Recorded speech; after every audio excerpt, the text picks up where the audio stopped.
Chapter first है, chapter name है sets और ये क्लास 11th मैथमेटिक्स का है। ठीक है, एक्सरसाइज 1.1 को पढ़ेंगे।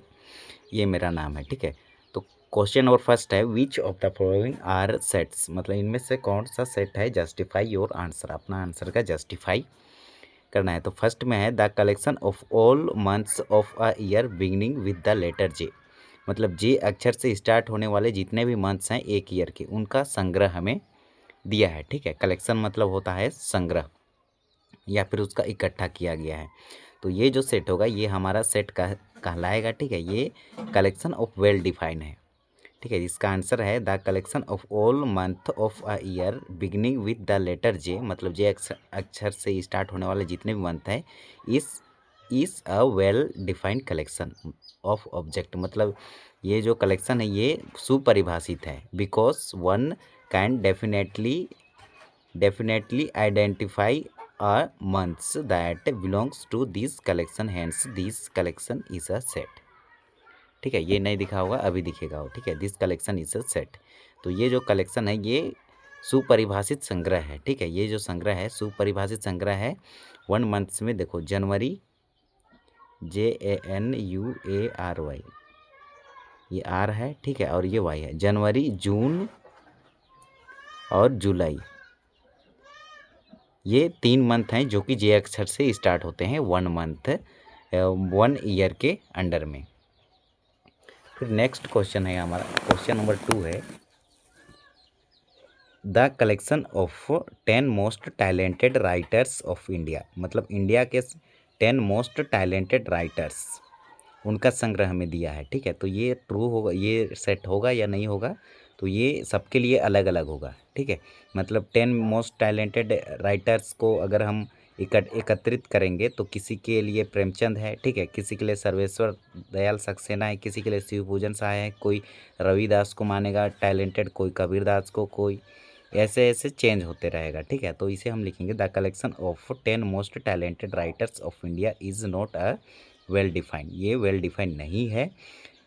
Wait not defined collection because the criteria of determining the writers talent may vary from person to person, hence this collection is a not set. मैं बोला भी था कि ये हमारा सेट नहीं कहलाएगा। ठीक है, क्योंकि ये चेंज होगा सबके लिए, पर्सन टू पर्सन वेरी नहीं करेगा। ठीक है, मतलब ये चेंज होते रहेगा।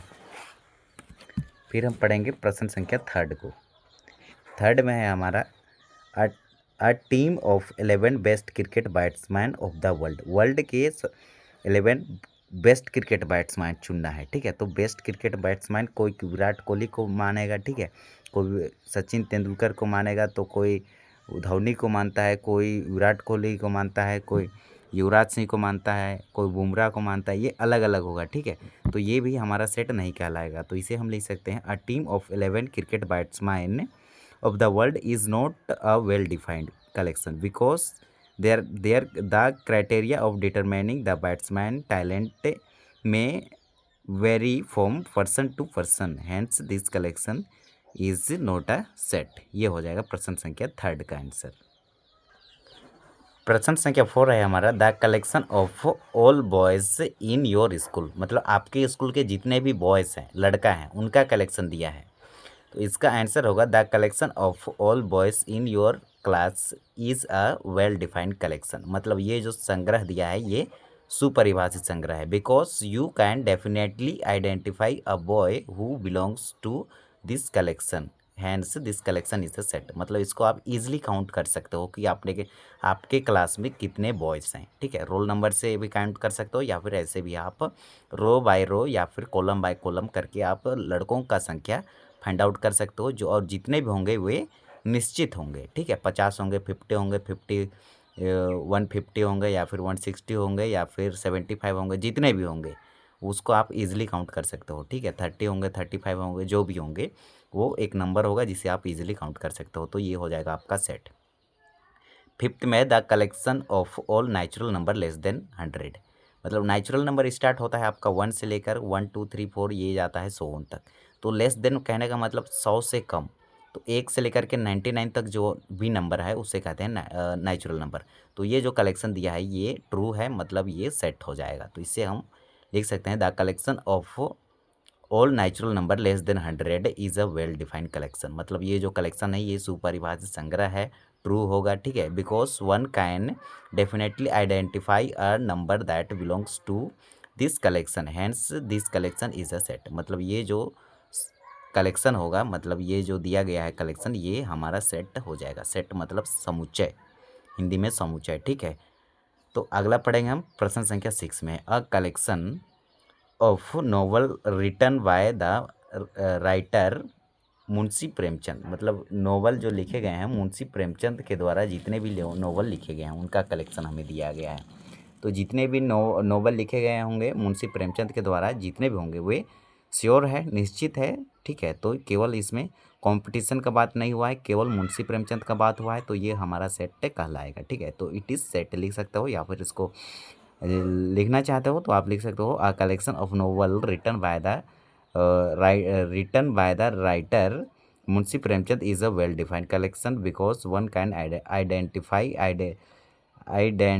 I definitely identify a book that belongs to this collection, hence this collection is a set। 7 में दिया है the collection of all even integer. Even integer कहने का मतलब सम पूर्णांक, ठीक है, सम पूर्णांक को कहते हैं इवन इंटीजर। तो इसमें दिया है ये जो सम पूर्णांक दिया है, ये कौन दिया है, 2 4 6 8, यही होगा नंबर, ठीक है। तो ये किसी से भी पूछ लो, जो जानता है उसको पूछोगे तो इवन इंटीजर 2 4 6 यही से स्टार्ट करेगा।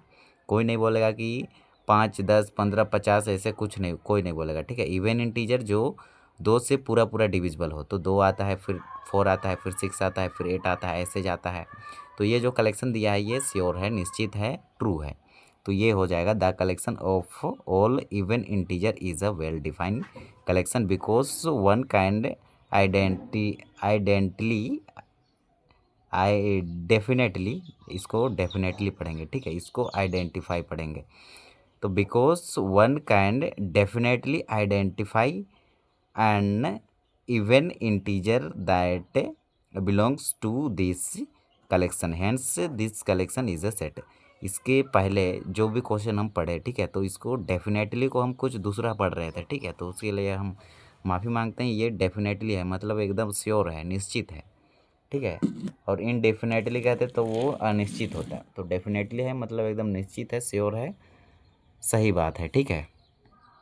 तो पढ़ने में हम थोड़ा मिस्टेक कर दिया आगे वाला क्वेश्चन में, ठीक है, तो कोई दिक्कत नहीं है, आप पढ़ लीजिएगा अच्छा से। The collection of question in this chapter, मतलब इस चैप्टर में जितने भी आने वाला क्वेश्चन वो क्या है, तो ये भी डेफिनेटली बात है, ठीक है, मतलब श्योर है, सही बात है, जितने भी होंगे वो निश्चित होंगे। तो the collection of question in this chapter is a well defined collection because one can definitely identify a question that belongs to this chapter, hence this collection is a set. ये होगा इसका आंसर। अब प्रश्न संख्या 9 को हम पढ़ेंगे, ठीक है, जो कि ये पेज का लास्ट क्वेश्चन होगा मेरे ख्याल से, लास्ट है इस पेज का, ठीक है, लास्ट क्वेश्चन नहीं है, इस पेज का लास्ट है। The collection of most dangerous animal of the world, मतलब इस वर्ल्ड के सबसे मोस्ट डेंजरस एनिमल का बात कर रहा है, ठीक है। तो ये जो है, किसी को हाथी सबसे डेंजरस लगता है, तो किसी को टाइगर, ठीक है, किसी को लायन, किसी को लिचार्ड, ये सबके लिए पर्सन टू पर्सन चेंज होते रहेगा, ठीक है। किसी को कंगारू से डर लगता है। तो देखो the collection of most dangerous animal of the world is a not well defined collection because the criteria of determining the dangerous of an animal can vary person to person, hence this collection is a not a set, ठीक है। ये जो collection है ये हमारा set नहीं होगा क्योंकि ये चेंज होते रहेगा। क्वेश्चन नंबर 2 है, let A equal to 1, 2, 3, 4, 5, 6 insert the appropriate symbol. इसको पढ़ते हैं बिलोंग्स टू और not belongs to in a blank space. ये जो ब्लैंक स्पेस है यहाँ पर ये एक तो बिलोंग्स टू होगा या फिर नोट बिलोंग्स टू होगा, दोनों में से कोई एक होगा। यदि कोई भी एलिमेंट सेट के अंदर में है, वो एलिमेंट इधर है, तो ये होगा बिलोंग्स टू, और नहीं है तो ये नॉट बिलोंग्स टू। तो 5 देखो ए सेट में है तो यहाँ होगा बिलोंग्स टू, यहाँ लिखे हम बिलोंग्स टू।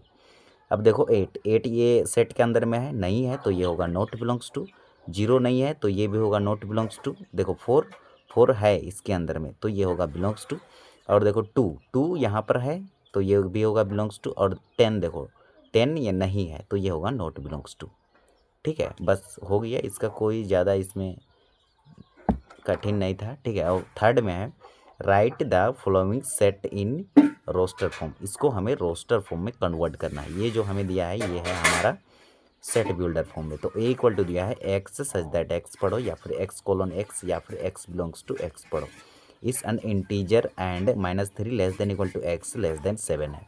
इसको रोस्टर फॉर्म में लिखेंगे तो ए इक्वल टू लिखेंगे, ये मिडिल ब्रैकेट लिखते हैं। फिर देखो -3 इंक्लूड होगा, फिर आता है -2, फिर आता है -2, उसके बाद 0 लिखेंगे। फिर ये 7 है तो 7 से छोटा, तो 7 से छोटा 1 2 3 4 5 6 तक लिखेंगे। तो ये होगा इसका आंसर। अब बी में पढ़ेंगे तो बी में दिया है x such that x is a natural number less then 6। Natural number होना चाहिए और लेस देन 6 होना चाहिए। तो नेचुरल नंबर 1 से स्टार्ट होता है और लेस देन 6 मतलब 6 से छोटा तो 5 तक आएगा। तो बी इक्वल टू होगा 1 2 3 4 5, ये हो जाएगा इसका आंसर।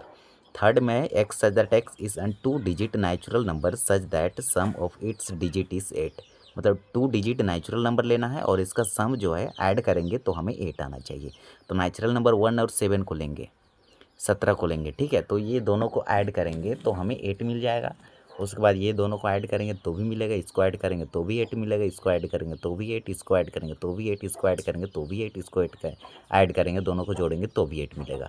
अब देखो आप बोलेंगे कि 0 और 8 क्यों नहीं लिए सर? ठीक है, तो 0 8 इसलिए नहीं लिए, 0 आता है होल नंबर में, पूर्ण संख्या में। ठीक है, 0 आता है होल नंबर में, तो इसलिए हम ये वाला को नहीं लिए। डायरेक्ट यहाँ से नेचुरल नंबर 1 से स्टार्ट होता है, इसलिए हम 1 से आगे गए तो 17 में मिला, जो कि दोनों को ऐड करेंगे तो 8 मिलेगा। क्लियर है?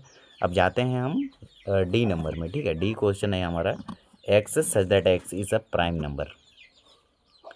X such that x is a prime number which is divisor of 60।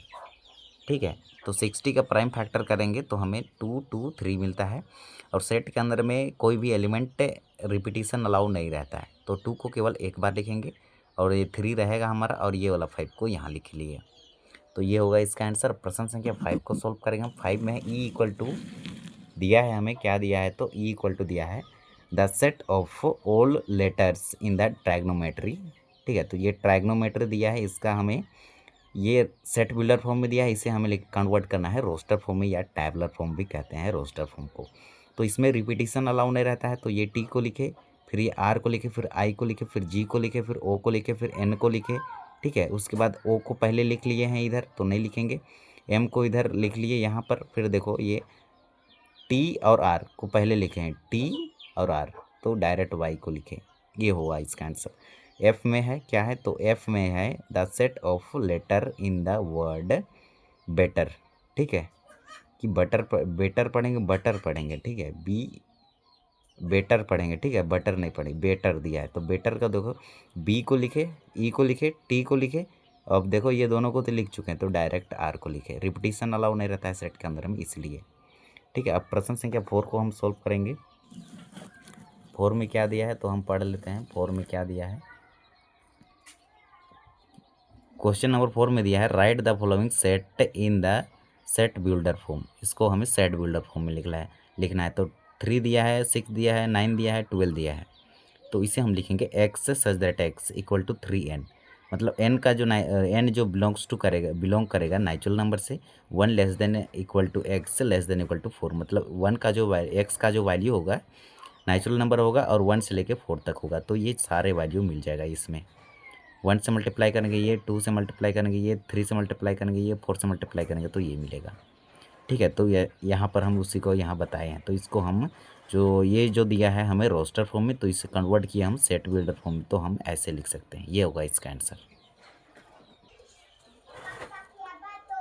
प्रश्न संख्या 2 है हमारा 2, 4, 8, 16, में 32। ठीक है, तो हम इसे लिख सकते हैं x such that x 2 of the power n, और n जो है बिलोंग्स टू करेगा नेचुरल नंबर से 1 less than equal to x less than equal to 5 हम लिख सकते हैं। ठीक है, तो n का वैल्यू यदि हम 1 रखेंगे तो ये मिलेगा, 2 रखेंगे तो ये मिलेगा, 3 रखेंगे तो ये मिलेगा, 4 रखेंगे तो ये मिलेगा, और 5 रखेंगे तो ये मिलेगा, ठीक है। कैसे, तो देखो 1 रखे तो ये मिला, 2 रखे तो 2 का मल्टीप्लाई 2 से करेंगे तो 4 मिलेगा, और 2 का पावर 3 है मतलब 2 का मल्टीप्लाई करेंगे 3 टाइम्स, ठीक है। 2 का मल्टीप्लाई 3 से करके 6 नहीं, 2 का मल्टीप्लाई करेंगे, पावर में 3 है ना, इसके साइड में रहता तब ये 6 होता, पावर में 3 है मतलब 2 को 3 टाइम्स लिखना पड़ेगा पहले, फिर इसका 2 दूना 4 और 4 दूना 8, ऐसे करते हैं इसका। फिर इसको सॉल्व करेंगे तो ये मिलेगा, और 5 को सॉल्व करेंगे तो ये मिल जाएगा। तो हम ये दिया है हमें रोस्टर फॉर्म में, तो इसे सेट बिल्डर फॉर्म में लिखेंगे x equal to 2 of the power n, where n belongs to natural number होगा, और कोमा देने के बाद में यहाँ पर 1 less than equal to x less than equal to 5 लिखेंगे। मतलब x का जो वैल्यू होगा 1 से लेके 5 तक होगा नेचुरल नंबर में। क्लियर है। अब 3 में देखेंगे 5, 25, 125 में 6 to 5 मतलब 625।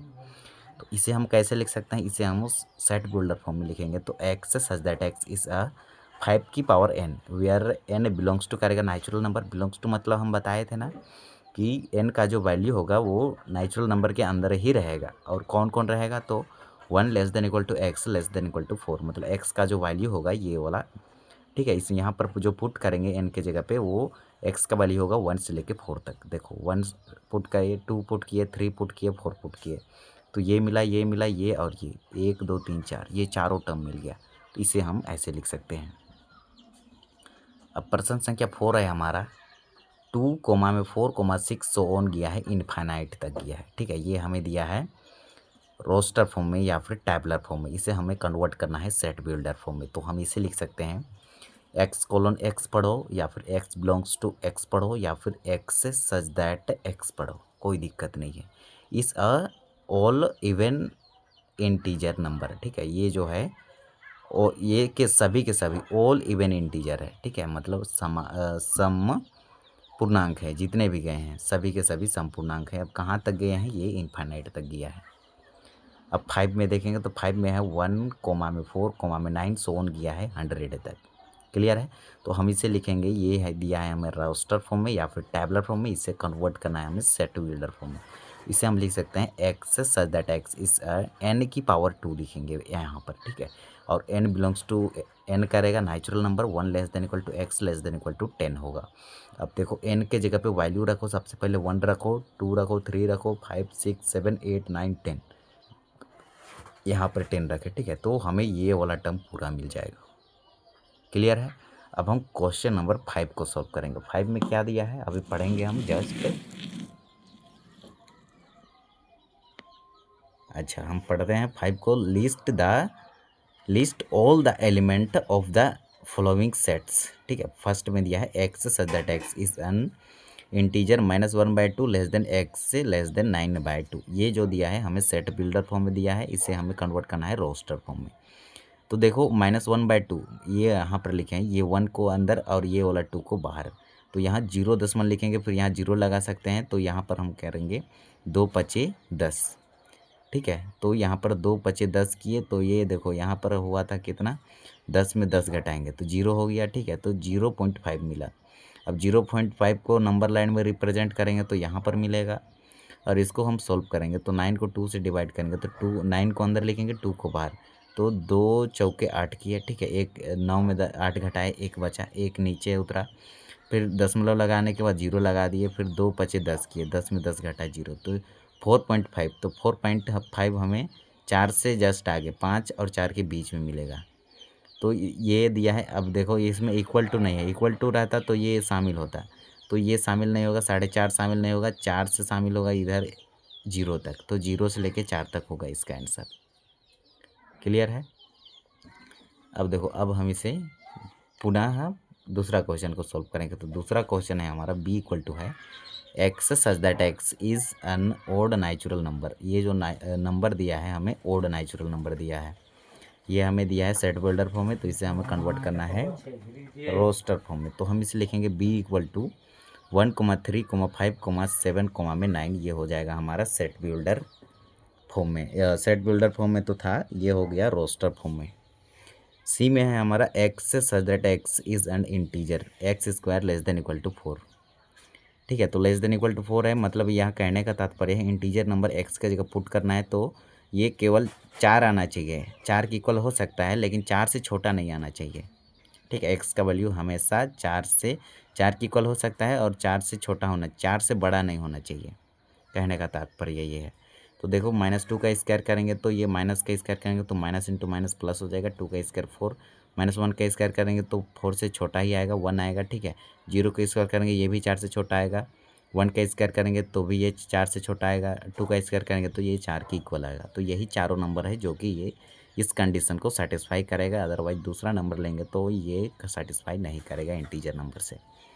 डी में दिया है x such that x is a letter in the word loyal, ठीक है। तो इसको हम लिखना है रोस्टर फॉर्म में, तो एल को लिखे, ओ को लिखे, वाई को लिखे, फिर ए को लिख लिए, और ये एल तो हम पहले लिख लिए हैं तो रिपीटिशन अलाउ नहीं रहता है, तो दोबारा से एल नहीं लिखेंगे। ई नंबर है हमारा x such that x is a month of a year not having 31 days, मतलब ऐसा मंथ्स जिसमें 31 डेज नहीं होते हैं। तो कौन कौन से मंथ्स होते हैं एक ईयर में, ठीक है। तो फरवरी में जो होता है ये 31 डेज नहीं होता है, इसमें 28 या 29 होता है, ठीक है। और अप्रैल में भी 30 होता है, जून में भी 30 होता है, सितंबर में भी 30 होता है और नवंबर में भी 30 होता है। बाकी बात जितने भी मंथ्स बच गए हैं उसमें 31 होता है, ठीक है। तो 6 में है हमारा F equal to x colon x a constant in the English alphabet which proceeds k, मतलब के से पहले, प्रोसीड्स कहने का मतलब पहले, ठीक है। के से पहले जितने भी कांस्टेंट हैं उनका कलेक्शन लिखना है इसमें। तो ए तो वोवल है हमारा, उसको छोड़ दो, बी लिखे, सी लिखे, डी लिखे, ई को छोड़ दो, वोवल है, केवल कॉन्सोनेंट लिखना है, ठीक है। एफ को लिखे, जी को लिखे, फिर आई आएगा इधर, तो आई को भी नहीं लिखेंगे, फिर एच को लिखे, फिर डायरेक्ट जे को लिखे, ठीक है। तो ये है कॉन्सोनेंट जो कि के से पहले आता है, और वोवल को छोड़ना है, ठीक है। वोवल नहीं, केवल कॉन्सोनेंट लिखना है, तो हम लिख लिए। प्रश्न संख्या 6 है हमारा, लास्ट है, जो कि इस एक्सरसाइज का match each of the following set on the left in the roster form, ठीक है। लेफ्ट साइड दिया है रोस्टर फॉर्म और विद द सेम सेट, इसी सेट को सेम इधर दिया है, right side described in set builder form, इधर दिया है सेट बिल्डर फॉर्म, इधर दिया है रोस्टर फॉर्म। तो हम इसको पढ़ लिए, तो हम देख लेते हैं इसको कैसे सॉल्व करते हैं, ठीक है। इसको डायरेक्ट आपको मिलान करना है, हिंदी में बोले तो सुमेल करना, ठीक है, मिलाना, कोई दिक्कत नहीं है, बहुत सिंपल है। 1 2 3 6 है, ठीक है। तो इसका किससे मिलेगा, इससे मिलेगा का x that x is the prime number and divisor of 6, ये सभी के सभी प्राइम नंबर नहीं है, इससे तो मैच मिलेगा नहीं। X that x is the odd natural number less than 100, सभी के सभी ओड है, नहीं है, ये तो इवन है, ये भी इवन है, इससे भी नहीं मिला। सी से मिलेगा x that x natural number, ये सभी के सभी नेचुरल नंबर है, ठीक है। एंड डिवाइजर ऑफ 6, मतलब ये सभी नंबर 6 को डिवाइड करेगा, ये भी काटेगा, ये भी काटेगा, ये भी काटेगा, ये भी काटेगा, तो 1 का मिलेगा 3 से, ठीक है। तो आंसर में हम लिखे हैं 1 का मिला 3 से, सी से। सेकंड पे देखो 2,3 है, तो 2,3 किससे मिलेगा, तो देखो x that x is a prime number and divisor of 6, देखो ये प्राइम नंबर है जिसका गुणनखंड सिर्फ 2 हो उसको प्राइम नंबर कहते हैं, और ये दोनों 6 को डिवाइड करेगा, डिवाइजर ऑफ 6 है, मतलब 6 को डिवाइड करेगा, तो 2 का मिलेगा ए से। तो देखो 2 का हम लिखे ए से, इसको तो आप डायरेक्ट मिला सकते हैं मैथमेटिक्स का, ठीक है। मैथमेटिक्स को इधर रोस्टर फॉर्म में ऐसे लिखेंगे और सेट बिल्डर फॉर्म में ऐसे लिखेंगे। तो रोस्टर फॉर्म में ये जो इसको जो लिखे हैं ये मिडिल ब्रैकेट के अंदर में ये मिडिल ब्रैकेट होगा, ठीक है, ये मिडिल ब्रैकेट ही लिखे थे। तो मिडिल ब्रैकेट के अंदर में एलिमेंट को कोमा के रूप में लिखते हैं, तो हम कोमा के रूप में लिख लिए इसको इधर, ठीक है। तो सी का थर्ड का हम मिलाए हैं डी से, तो यहाँ पर आप देख सकते हैं थर्ड का मिला है डी से, बचा ये वाला लास्ट 1 3 5 7 और 9, तो ये मिल जाएगा इससे। X that x is the odd natural number less than 10, 10 से छोटा जितने भी ओड नेचुरल नंबर है, इवन नहीं ओड, जो कि 2 से डिविजिबल ना हो, उसको लिख लिए इधर, ये मिल गया इससे लास्ट बी से। तो ये होगा प्रश्न संख्या 6 का आंसर, जो कि एक्सरसाइज 1.1 समाप्त हो गया है।